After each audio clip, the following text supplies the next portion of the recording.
Learn how to create, sustain, and scale up your print-on-demand business with the latest tips, guides, and strategies to help you start selling and making money today. Welcome to the Sales on Demand Show. And here's your host, Adam Schneider.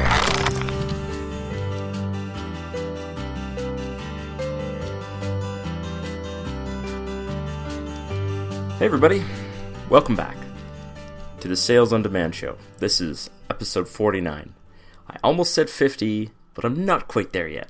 So close. So I hope you guys enjoyed having Travis on last week. I just wanted to review what the basics of what he was talking about, because we did talk for a long time, and he has so much value to talk about that I just, we could have gone on longer, but I know for a fact that most people probably were tuning out around the 40-minute mark. I know that, unless I'm listening to Alex Jones on Joe Rogan, I really can't focus on something for more than 45 minutes at the most. So just to review, Travis is doing print on demand, but instead of, hiring somebody out to print the mugs, he actually prints them himself at home. Now that is really print on demand. It honestly is. You don't have to have someone else do the printing for you, but what he does is he has someone else do the designing for him, and then he prints the mugs himself, which is exactly the opposite of what I do. So he is looking at getting out of the mug printing business, and I don't blame him. It sounds like a lot of work, especially around Christmas time, when I think he said he had hundreds of items going out the door every single day. Just imagine, the tedium of printing, 100, 200, 300 items every single day and baking the sublimation on. That's what he was doing. But he did find a lot of success through Amazon FBA, and he tests his designs by listing the item, and then when it sells, if it sells, he'll send the product out. And then any successful products, he'll send those to fulfillment by Amazon. So, like myself, he doesn't have a lot of time for Etsy, but he is spending a little bit of time building it, and I'm going to be doing that myself. I'm finding that Etsy is actually doing pretty good this year.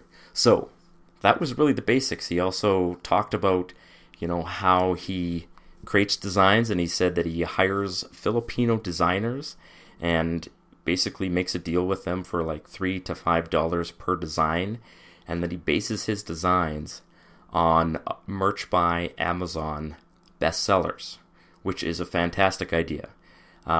Any design that does well on a t-shirt could do well on a coffee mug. They're pretty similar products, except that t-shirt designs tend to be a little bit more elaborate, and mug designs can and sometimes are simple, but don't be afraid to go complex if you think it'll work. So that's kind of where I'm angling these days, is I'm starting to go a little bit more complex in my designs. I'm starting to be choosy about the kinds of things that I'll work on. I'm not throwing stuff up on the wall just as much as I did before, but I don't think that throwing ideas up on the wall like spaghetti and seeing what sticks is a bad idea. It's a good way to start. It's just not everything. So, alright, today's episode is how to keep yourself motivated when it's the middle of winter and everything is bleak.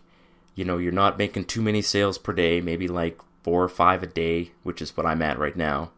And it's just kind of the doldrums. The same thing happens before Christmas, but you're waiting for something to happen. Right now, I'm just waiting for Valentine's Day, which may or may not be a huge holiday. It can be, but Mother's Day and Father's Day are definitely big, but that's still months away. And there's a lot of, little details that I got to take care of, and I struggle sometimes to keep myself motivated. Now, I've done much better recently than I have in times past, and I wanted to share with you some of the ways that I motivate myself, because I've really changed my life over the last couple of years. I have become really just a different person. And I think I like the person that I am now, and I'm still working on him, but it's getting better. I'm pretty happy. So, of course, right now, I'm busy. It's winter. I'm ready to go camping. I cannot tell you how much I miss summertime so much. It is just so miserable sometimes. It's not actually that cold out right now, but everything's dead, and I miss green, growing things. So, feeling antsy, but, I've got some fun things ahead of me. Some army training weekends, and I'm sure that's going to be interesting. But I'm also getting into a groove of making new listings and launching them whenever I get the chance. And I do it in little tiny chunks every day. So my platforms right now, Amazon is kind of underperforming, but Etsy is up 50% over what it was last year. So that just goes to show you should be selling on both platforms because they both behave relatively differently, and you just never know how one is going to do compared to the other. So if one of them is kind of underperforming, the other one sometimes makes up the slack. And then your designs are on two platforms, and you get double the impact for the same amount of work. All right, so let's talk about creating a workflow. This might be a bit of a short session. The last episode was really, really long, and it's actually kind of late in the day, so I don't want to take too much time up. My kids are kind of going to bed, so I'm sure my wife is going to be like, stop podcasting at, 10 o'clock at night. And I'm like, I can't. I have to. All right, so creating a workflow. The first thing, I wouldn't say this is number one, but it is the first thing. Now, this will happen naturally as you get to be more into this. But you always need to be designing. You always need to be looking for new ideas. And let me be perfectly blunt with you. New ideas are like rain. They are literally everywhere. And I'll share with you something here, and maybe you'll think that you wouldn't do this, but I'm just going to tell you what I've seen happening in the last few days. If you've been following the news, you probably heard the tragic news that Kobe Bryant, the very famous basketball player, and, to be honest, he was a great father. He had kids, he had a wife. Him and his daughter were killed in a helicopter crash, which is just about the saddest thing that you could think of. The only thing that was missing in the helicopter crash was, a bus full of nuns and 17 brand new baby puppies. It was just the most tragic thing ever. And you know what? I'm not trying to make light of it. I joke around when, tragedy happens because it's my way of coping with these kinds of things. But I was sad to hear about it. Now, when these kinds of things happen, there are designers out there who will create products, and they will list commemorative things. So, within 1 hour of his death, there were commemorative designs with his basketball number, which is number 24. I don't know anything about basketball, apart from that it's, the basics that everybody knows, but his number with the Lakers, the Los Angeles Lakers, was 24, and the colors were yellow and a purple. So they were making these designs, and it said R.I.P. Kobe with the purple and the yellow, and they were listed within hours of his death. And I gotta tell you, that's a bold move. There are some people who would be like, that is absolutely uncool. There's no way that you should be doing that.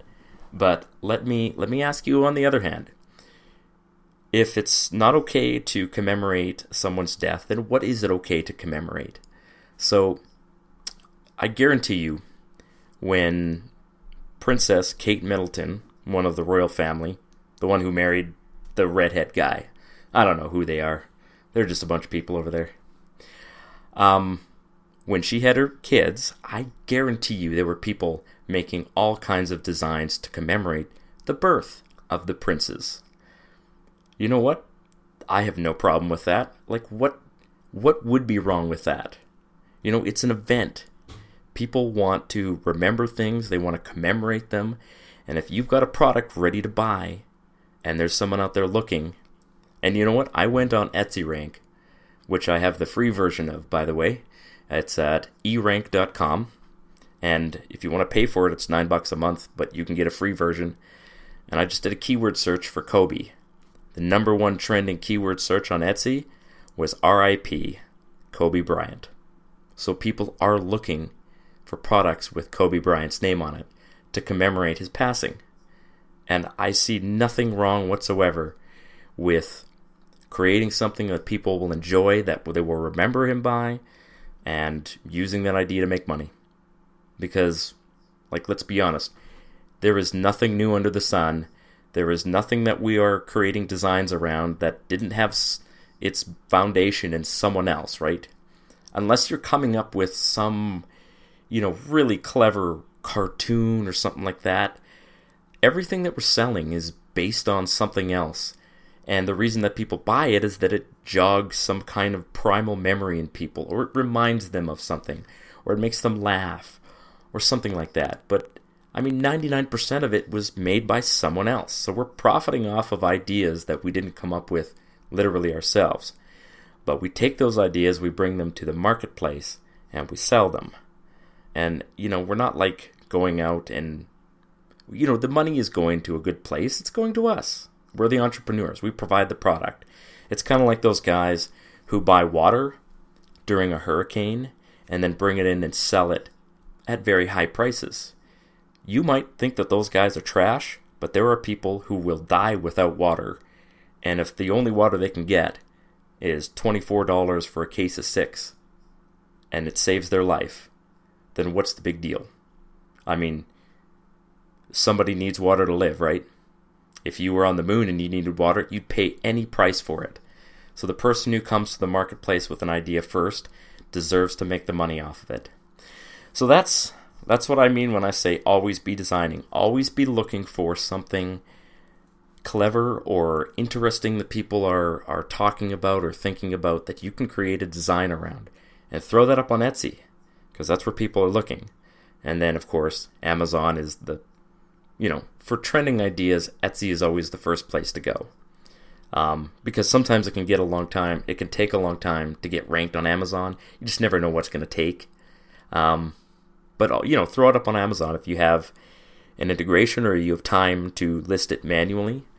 I hate listing manually on Amazon. It is worse than Etsy. It really is. I have no interest in doing that manually. That's why I pay for the integration.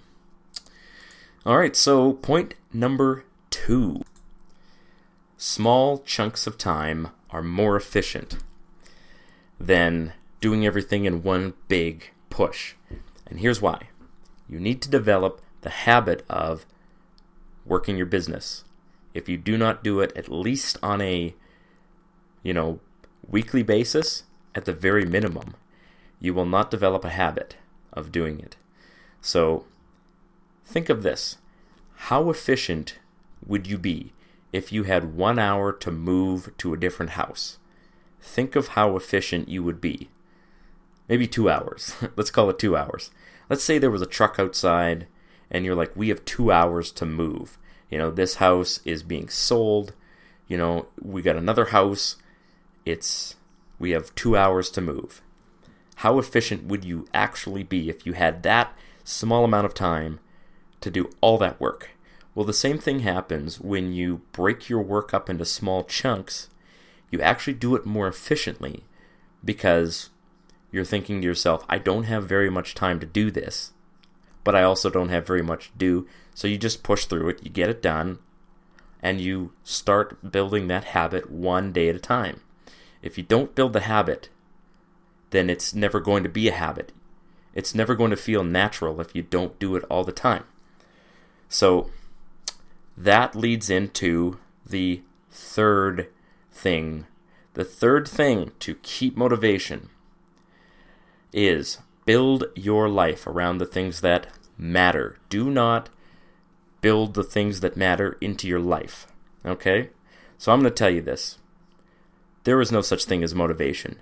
There is only one thing in your life that matters, and that is discipline. I feel like I'm a sensei talking to my students. Young students, the only thing that matters is discipline. You must do it every day. Okay, I'm done. No, but seriously, think of it as like a workout. I've spent the last 2 years of my life doing 3 workouts a week. I go rain, shine, snow, cold, Christmas Day, New Year's Day, it doesn't matter. I build my life around those workouts. Those workouts are extremely important to me. I take, my wife, I take my kid. When my son is old enough, I told him, hey, you're going to come with me too. And he's looking forward to it because it's time with Dad. And he likes time with Dad. But those workouts are important to me. And if I don't get enough workouts in, I actually feel it missing from my life because I built my life around that. I don't build workouts into the life that already exists. So take apart the life that you have now and move anything out that is not contributing. So, for example, you watch a lot of TV. Do you really need to watch a lot of TV? Is that really important to you? You might be thinking, oh man, it's stress relief. You know what? There's a lot of things that could be stress relief.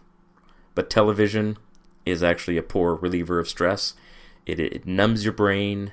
I'm not trying to sound like, some Quaker here or Luddite by saying that technology numbs your brain, but, entertainment is literally, it should be the last thing on your list of things that are important to you. Build entertainment into your life when you can and when it's appropriate, or, when you've nothing else to do. Don't build your life around entertainment unless it's time with your family, which is always very important. That's not entertainment. That's building memories, and memories are way better than money. You cannot buy memories. So that's what I do. I build my business into my life. Sorry, I mixed that up again. I build my life around my business. So, of course, I'm always thinking about what's the next thing. I'm always thinking about the podcast, and I'm like, what's my next topic? What am I going to talk about next? Am I going to try to get another guest on? Am I going to start building that course that I promised a year ago and never got to? I need to build an email list. That's one of the things on my to-do list. And I have a time picked to do it. So it's going to happen. But be ready for things to not happen as quickly as you would like them to happen. That's just the facts. Everybody, when they start doing e-commerce, they always do the same thing. They have this huge burst of activity right off the bat. They're like really motivated. They're like, man, I'm going to make this work. I'm going to work so hard at this. And they work. And a lot of people, there are a few people who just keep working like that all the way through. And those are the people that are making $250,000 a year in sales right now. And like just cleaning up. And sometimes when Christmas time comes, they hurt their back and they get like 7 days behind fulfilling orders, which happened to somebody that I know. It was pretty crazy for her. Anyway, other people, they start the business. It doesn't work right away. They'll make a first sale, and that's good.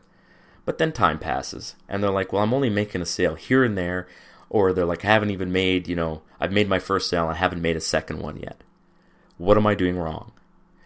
And I got to tell you right off the bat, that is the wrong question. Don't ask what you're doing wrong. Because this isn't about wrong or right. Customers don't care if you're doing something wrong. They only care if you're doing it right. And when they see something they like, they will buy it. When they don't see something they like, they will pass it by, right? Customers are not interested in how much time you spent building your business. They only want the value that comes from buying your product. And the value could be that they're giving this as a gift to somebody and it's really clever and funny, or it's commemorative, it's got a picture of the puppy that they lost last year on it. By the way, that is a fantastic custom design, is Valentine's Day gifts for pets. Like, freaking get on that right now. I don't have time to make anything around that, but customized Valentine's Day gifts for pets with the pet's picture on it, and they give you the picture and you customize the image with the pet's picture. Figure out a way to do it. I guarantee you there's people out there that love that and are searching for it. So I know this is a bit of a hodgepodge session here, and I really struggle every week to bring the most value that I can.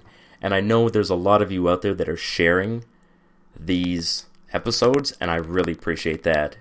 So guys like Dan, you guys are promoting this show, and I love you for it. I mean, keep doing it. I appreciate it. And if you have questions, by all means, send me a message. I love messages. I can't always get to them right away. Sometimes I get a huge burst of messages from people, and then it's quiet for a couple of days or even a week. And I'm like, well, that's interesting. I never had any feedback on the episode with Travis Ross. Hopefully you guys found some value in it. Also, if you're joining me from the Tom Woods show or the Tom Woods listener group, welcome. By the way, Tom Woods has been a huge boost to this podcast. Every time he mentions my name, I get like 100 more downloads. It's crazy. I don't even think he says it on the air. He just says it out loud. He's in his bathroom. And he's like, oh, Adam Schneider, he has a podcast. And then 100 people download the podcast. So, I don't know. The guy seems to be, he has a huge audience. So, that's really the way. If you guys are building something that is content-oriented, make friends with people who have big audiences and, learn from them and get to know them and work for free.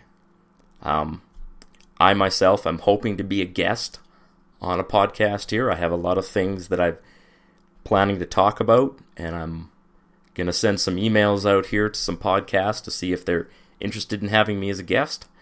And maybe, you'll hear me on some show that you know. You never know. Maybe. Maybe not. We'll see. Nothing is guaranteed in life, right?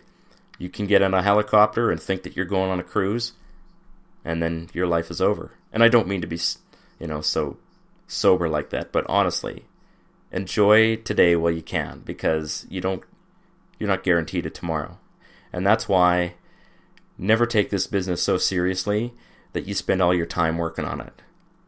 Always be willing to get up and do something with a person that you love.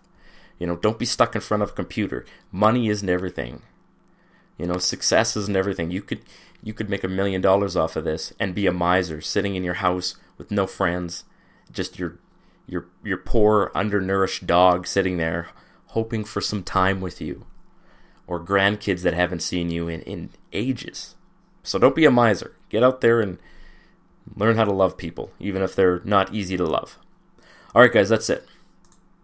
Thank you for listening. I really appreciate every single one of you, and I wish you all the greatest success. You may not see it right away, but keep working at it. You're almost there. Cheers.